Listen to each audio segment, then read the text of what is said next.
నమస్కారం అండి. నా పేరు డాక్టర్ గుర్రం దయాకర్. నేను జగిత్యాల వాసిని. నేను గత కొన్ని సంవత్సరాల నుంచి మైక్రో ఆర్టిస్ట్ వర్క్ చేస్తున్నాను.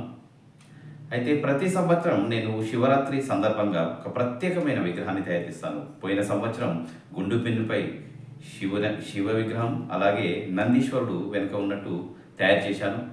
మరి ఈసారి డిఫరెంట్ ఉండాలని పంపకాల సూది పైన శివుడు, అలాగే ఆ పంపకాల సూది చుట్టూగా తిరుక్కుంటూ పైన నాగుపాము పడిగే ఈ రెండు తయారు చేశాను.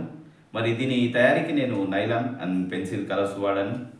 మరి దాదాపు 10 గంటల సమయం పట్టింది. అయితే ఇందులోపల ప్రత్యేకత ఏంటంటే, ఇదివరకు ఇలాంటి విగ్రహం ఎవరు తయారు చేయలే. సూది పైన శివుడు కూర్చున్నట్టు, అలాగే ఆ పైన నాగుపాము ఉన్నట్టు. మరి ఈ సూది కూడా చాలా చిన్నది, దాదాపు 0.8 ఆ సైజులో ఉండే సూది. దాన్ని నేను ఉపయోగించి దీన్ని తయారు చేశాను.